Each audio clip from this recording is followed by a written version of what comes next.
दोस्तों नमस्कार। कहने को तो ईरान और इजराइल में सीज फायर हो गया है, लेकिन क्या सच में युद्ध अभी खत्म हो गया है क्या? क्योंकि भले ही जमीन पर या आसमान में मिसाइलों की जो तादाद है वो ना दिखे, मिसाइलों की जो एक तरीके से जो पूरी की पूरी लहर चल रही थी वो भले ना दिखे, लेकिन अब एक नए तरीके का युद्ध छिड़ गया है। और पहले युद्ध में हारने के बाद अब दूसरा जो वॉरफेयर है, यानी कि जो नैरेटिव का वॉरफेयर है, जो एक तरीके से ये बताने के लिए वॉरफेयर है कि कौन जीता कौन हारा, उसमें सीधे तौर पर ईरान ने इजराइल और अमेरिका दोनों की पोल खोल दी है।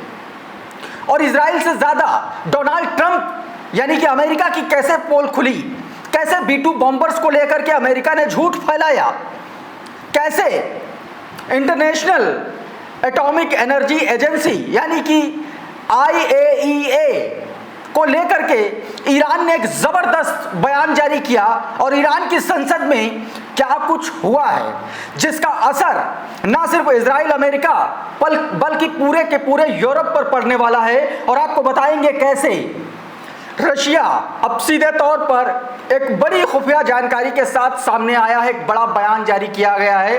तमाम सारी बातें बताऊंगा और साथ में आपको बताऊंगा कि एक तरफ तो संघर्ष विराम हो गया, दूसरी तरफ गजा में फलस्तीन में इजराइल की बेरहमी बदस्तूर जारी है। हॉस्पिटल्स को निशाना बनाया जा रहा है, पब्लिक को निशाना बनाया जा रहा है, आम जनता को निशाना बनाया जा रहा है। तमाम सारी तस्वीरें दिखाऊंगा और आखिर में दिखाऊंगा कि ईरान की इजराइल और अमेरिका पर जीत के बाद ईरान में किस तरीके से जश्न मनाया जा रहा है, उस जश्न की ताज़ा तस्वीरें भी आपको दिखाऊंगा। लेकिन सबसे पहले एक बड़ी खबर से शुरुआत करूंगा, और खबर ऐसी जिससे इजराइल का दिमाग खराब होना तय माना जा रहा है, क्योंकि अब डोनाल्ड ट्रंप ने बाकायदा इस बात को एक्सेप्ट कर लिया है कि ईरान के हमलों में इजराइल में भयंकर तबाही हुई है। आज एक इंटरव्यू के दौरान CNN के एक प्रोग्राम के दौरान डोनाल्ड ट्रंप ने कई सारे बयान दिए। सबसे पहले उन बयानों की बात करूंगा और उसमें से भी पहला बयान ईरान के हमलों को लेकर के इजराइल को जो नुकसान हुआ उसकी बात करेंगे। डोनाल्ड ट्रंप ने सीधे तौर पर यह दोस्तों कहा है, प्रेस टीवी ने बाकायदा उनका एक बयान जारी किया जिसमें यह दावा है कि जो ईरान ने हमले किए इजराइल पर वो बहुत घातक थे और उससे इजराइल की बहुत सारी ऐसी महत्वपूर्ण इमारतें, बहुत सारा ऐसा इंपॉर्टेंट इंफ्रास्ट्रक्चर बुरी तरीके से खत्म हो चुका है और जिसको ठीक होने में अब कई साल लगने वाले हैं। सीधे तौर पर प्रेस टीवी ने डोनाल्ड ट्रंप का बयान कोट करते हुए लिखा है कि Israel was hit really hard, those ballistic missile took out of lot of buildings. सीधे तौर पर कहा कि इजराइल की बहुत सारी ऐसी इमारतें हैं जिनको पूरी तरीके से तहस नहस कर दिया। इजराइल पर ईरान का जो हमला था वाकई में बहुत ज़्यादा खतरनाक था, बहुत ज़्यादा हार्ड था। ये बात कही डोनाल्ड ट्रंप ने। एक बार उन्हीं के शब्दों में सुनिए, फिर एक अगला बयान सुनाता हूँ, ये सुनिए पहले।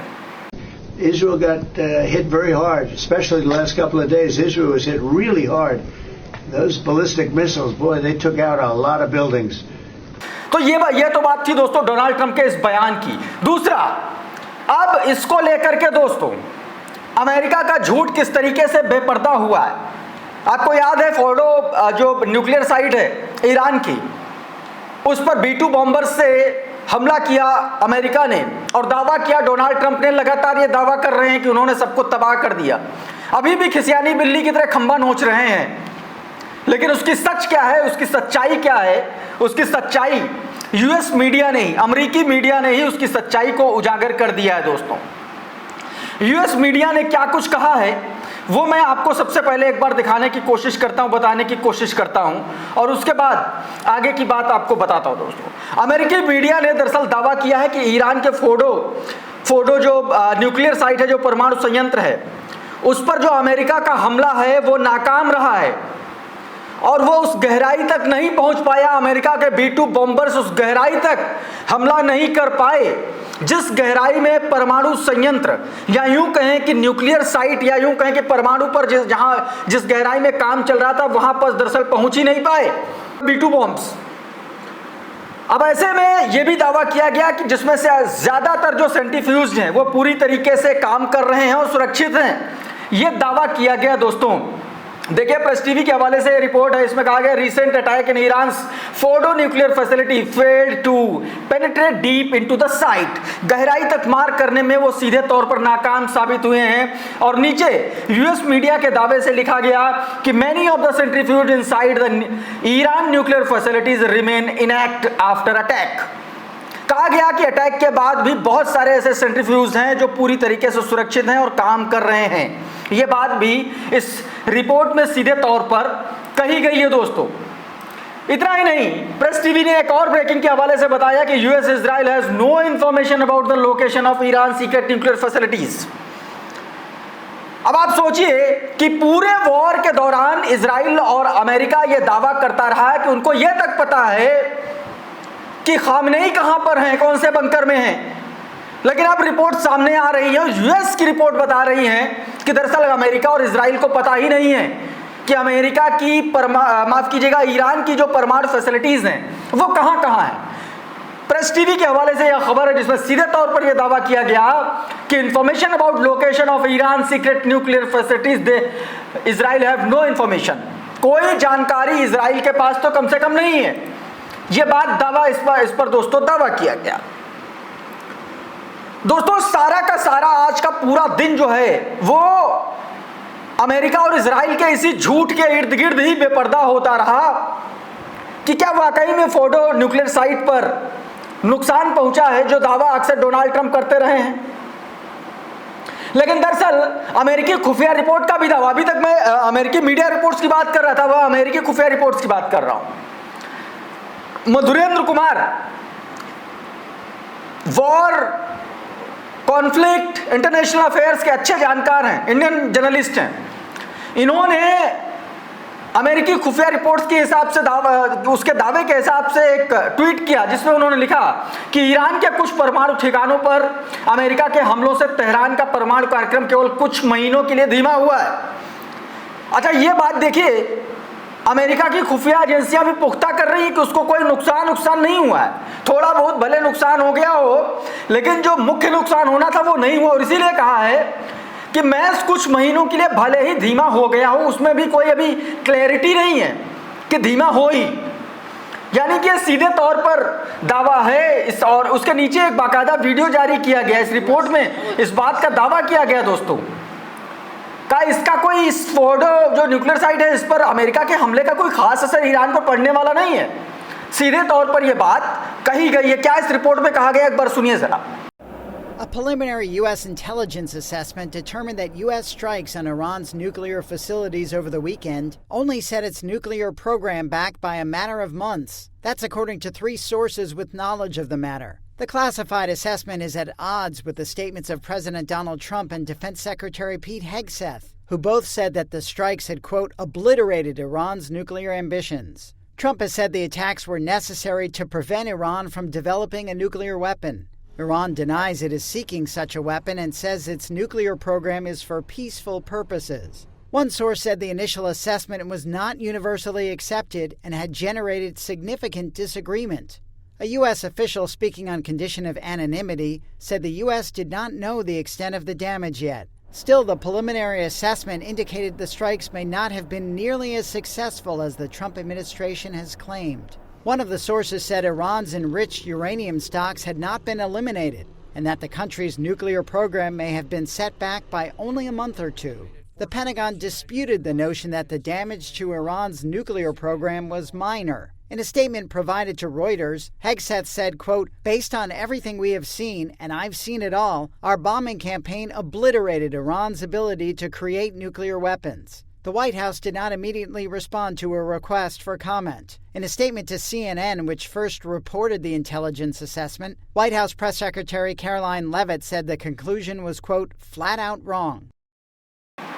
तो दोस्तों ये बात तो इस रिपोर्ट की हो गई। अब एक और बात मैं आपको बताता हूं किस तरीके से अमेरिकी राष्ट्रपति खिसियानी बिल्ली की तरह डोनाल्ड ट्रंप खंबा नोच रहा है।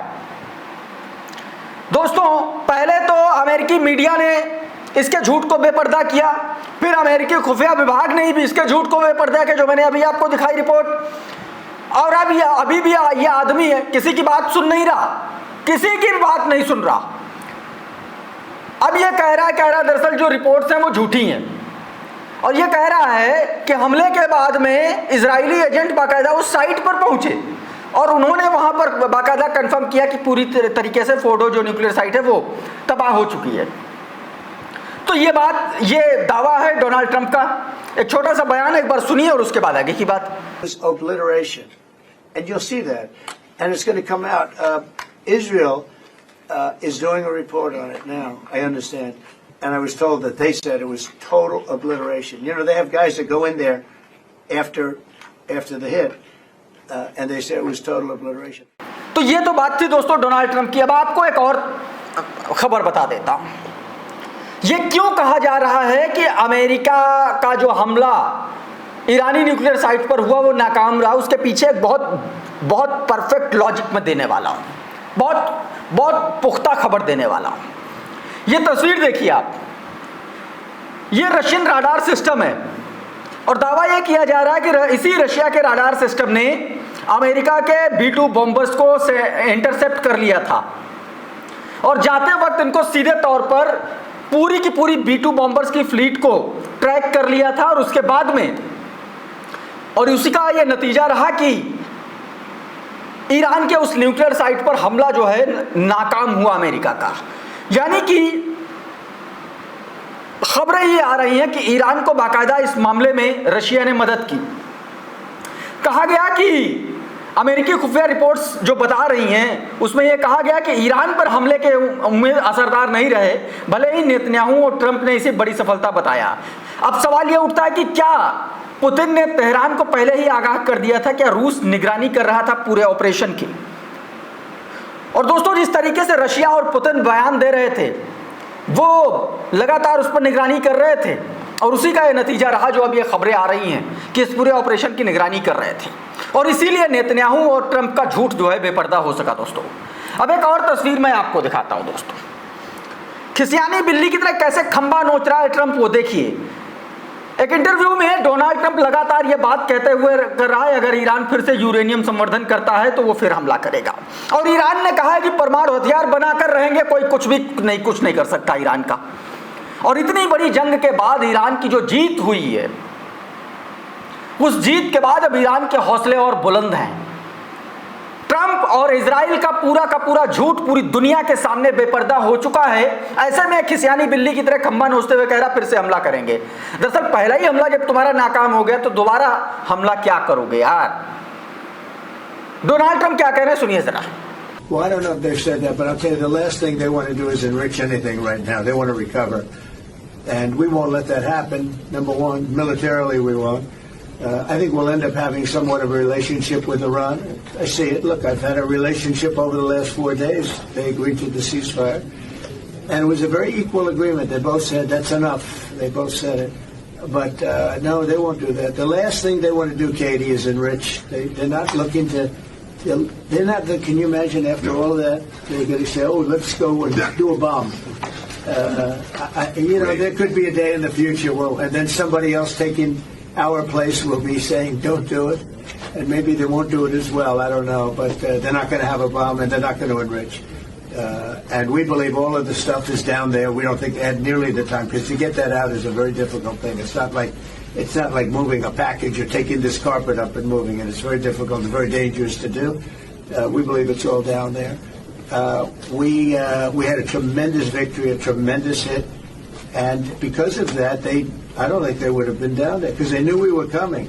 When they know we're coming, they're not going to be down in that 30 stories underground. So no, I think it was just a tremendous victory for everybody, including Iran. Look, they've got a country. And they've got oil, and they're very smart people, and they can come back. Israel got hit very hard, especially the last couple of days. Israel was hit really hard. Those ballistic missiles, boy, they took out a lot of buildings. And they've been great. Bibi Netanyahu should be very proud of himself. And they've really been great. But they're not going to be building bombs for a long time. तो ये तो बात रही दोस्तों Donald Trump की एक तरीके से खम्मा नोचने की। दूसरी तरफ दोस्तों IAEA इंटरनेशनल एटॉमिक एनर्जी जो दावा किया जा रहा है, आज ईरान की पार्लियामेंट ने एक बिल पास कर दिया। ये हेडलाइन देखिए जो आप अपनी स्क्रीन पर देख रहे हैं, इसमें सीधे तौर पर मेंशन किया गया, Iran parliament approve bill to suspend cooperation with UN nuclear agency. United Nations की निगरानी वाली agency international atomic energy agency यानी कि IAEA को पूरी तरीके से सस्पेंड कर दिया गया है। यह बिल लाया गया है कि अब किसी भी तरीके से किसी भी हालत में अब जो है वो बातें नहीं मानी जाएगी। संयुक्त राष्ट्र सुरक्षा परिषद जो मैंने आपको बताया था इससे पहले भी कि अब जो है अमेरिका यानी कि ये जो यूएन की जो एजेंसी है उसका जो भी काम है उससे ईरान ने खुद को बाहर कर लिया है, और जिसमें सीधे तौर पर यह कहा गया है कि ईरान अब IAEA को कुछ अपने प्रमुख परमाणु ठिकानों तक निरीक्षण की पूर्व स्वीकृति पहुंच नहीं देगा, यानी कि अब सीधे तौर पर मॉनिटरिंग की अनुमति नहीं देगा ईरान, सीधे तौर पर कह दिया। दावा किया गया कि IAEA की तरफ से ही यह इंफॉर्मेशन लीक की गई। यह निर्णय आपको पता है इस युद्ध के बाद लिया गया, तो तमाम सारी चीजों को ध्यान में रखते हुए इस तरीके का निर्णय दोस्तों लिया है। दूसरी तरफ दोस्तों रशिया ने भी सीधे तौर पर कह दिया, Russia says Europe share blame for Israel's aggregation on Iran, warned the IAEA info leak। IAEA ने सारी इंफॉर्मेशन यूरोप को लीक की, सीधे तौर पर कह दिया कि सिर्फ इजराइल ही नहीं पूरा यूरोप इसके लिए जवाबदेह है, पूरा जिम्मेदार है। रूस ने सीधे तौर पर कहा कि ईरान पर इजराइल की आक्रामकता के लिए यूरोप पूरा जिम्मेदार है, और IAEA से जानकारी लीक होने की बात कही है उन्होंने दोस्तों सीधे तौर पर कहा कि यूरोपीय देश जो खुद को मानवाधिकार और कानून का रक्षक बताते हैं, ये पूरा आर्टिकल लंबा चौड़ा द प्रेस टीवी ने छापा है, जिसमें उन्होंने कहा है कि जो यूरोपीय देश अपने आप को मानवाधिकार का रक्षक बताते हैं, इजराइल की गैर कानूनी सैन्य कार्रवाइयों पर खामोश हैं। और इसी के साथ दोस्तों रशिया ने बाकायदा चेतावनी दी है, कहा है कि यह संभव है कि अंतर्राष्ट्रीय परमाणु ऊर्जा एजेंसी यानी कि IAEA से ईरान के परमाणु ठिकाने की संवेदनशील जानकारी लीक हुई हो, जिसका इस्तेमाल इजराइल ने सैन्य हमलों में किया। यह बात रशिया ने सीधे तौर पर कही दोस्तों, और जिस तरीके से इस पूरे युद्ध में रशिया ईरान के साथ खड़ा हुआ मजबूती के साथ नजर आया, और यह बात अमेरिका के लिए सबसे खतरनाक साबित हुई, क्योंकि B-2 बॉम्बर्स की जो फ्लीट थी उसको इंटरसेप्ट सबसे पहले रशिया ने किया, ऐसा दावा किया जा रहा है, और यही वजह रही कि वहां पर हमले को नाकाम किया गया जो ईरान की परमाणु न्यूक्लियर साइट थी दोस्तों। अब एक तस्वीर मैं आपको दिखाता हूं दोस्तों खान यूनिस इलाके की।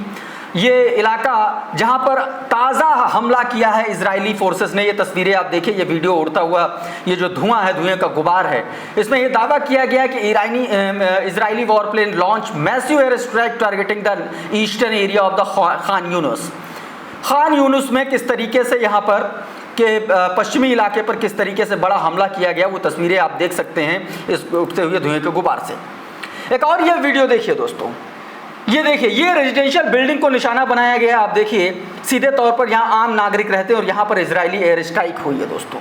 ये दोस्तों ब्यूरेजी रिफ्यूजी कैंप सेंट्रल गाजा की तस्वीर है। गाजा में लगातार हमले हो रहे हैं, आपको पता है आज भी बड़ा हमला हुआ, कई लोगों के मारे जाने की खबरें सामने आ रही, उन्हीं में से एक तस्वीर ये भी है।